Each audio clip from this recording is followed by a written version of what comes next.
Imagine this. A 9-month-old baby sits on a white mattress, gurgling happily. A fluffy white rat is placed in front of him. He reaches out with tiny fingers, curious and unafraid. Then, without warning, a researcher strikes a steel bar with a hammer right behind his head. The sound is deafening. The baby screams, tears streaming down his face. This happens again, and again, and again. This isn't a horror story. This is real experiment done in the past. This is little Albert, and what happened to him would change psychology forever, but at a cost no baby should ever pay. What's up, everyone? You're watching Learniq Psychology. And today, we're diving into one of the most controversial experiments in psychological history. The year was 1920. The place was Johns Hopkins University. And the man behind it all was John B. Watson, a psychologist who wanted to prove that human emotions weren't born, they were made. That fear wasn't inherited, it was learned. The setup. In 1920, psychology was still finding its feet. Freud was talking about unconscious desires and childhood trauma. But many American psychologists thought this was all nonsense. They wanted psychology to be a real science, something you could measure and observe, something concrete. John B. Watson was brilliant and absolutely convinced that all human behavior was learned. He didn't believe in inherited personality traits. He believed that if you took any healthy baby and controlled their environment completely, you could make them into anything. A doctor, a lawyer, a thief. It didn't matter what their parents were like or what genes they carried. He famously said, "Give me a dozen healthy infants and I'll guarantee to take anyone at random and train him to become any type of specialist I might select." To prove his point, he conducted this experiment. The baby they chose was Albert B., known to history as Little Albert. He was the son of a wet nurse who worked at the hospital where Watson conducted his research. She was paid $1 for her participation, $1 for her son to become a scientific subject. Albert was described as stolid and unemotional. He showed no fear of animals, masks, or any of the stimuli Watson planned to use. The experiment begins. The experiment started simply enough. Watson and his research assistant, Rosalie Rayner,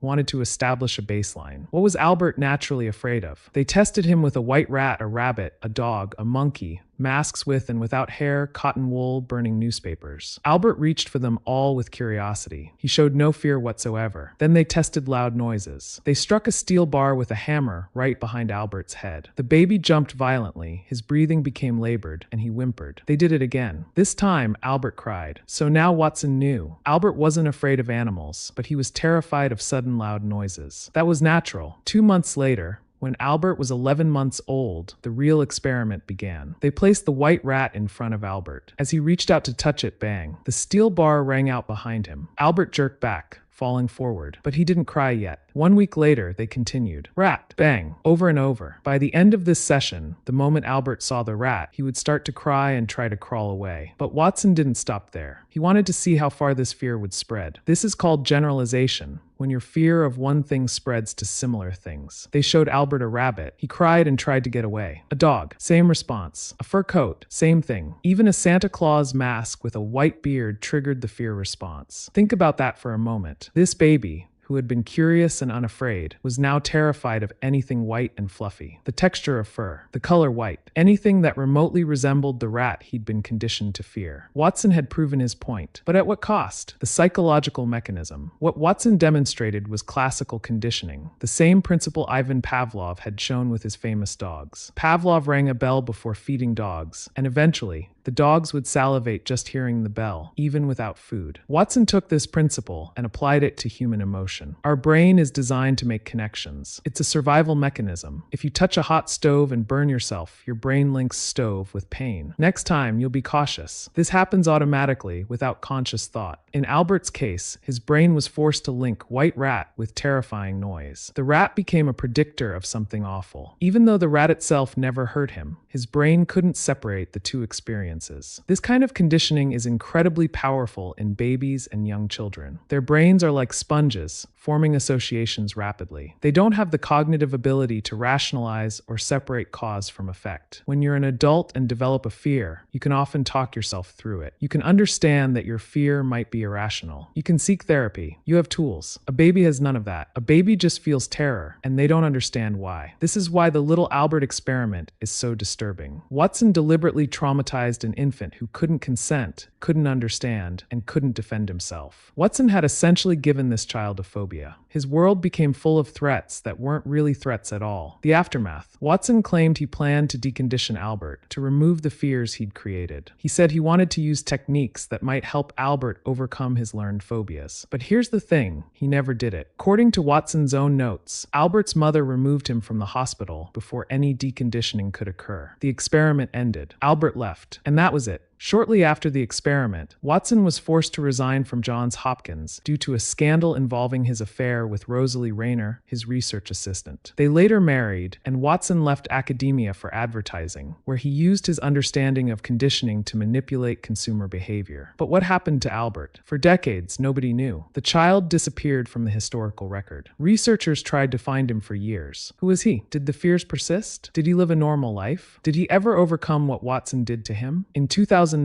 a team of researchers claimed they'd found him. According to their research, little Albert was actually Douglas Merritt, the son of a wet nurse at Johns Hopkins. But here's the heartbreaking twist. Douglas had severe neurological problems from birth, likely due to congenital hydrocephalus. He died at age 6 from hydrocephalus-related complications. If this identification is correct, and some researchers dispute it, it means Watson deliberately chose a neurologically impaired child for his experiment. A child who was already vulnerable.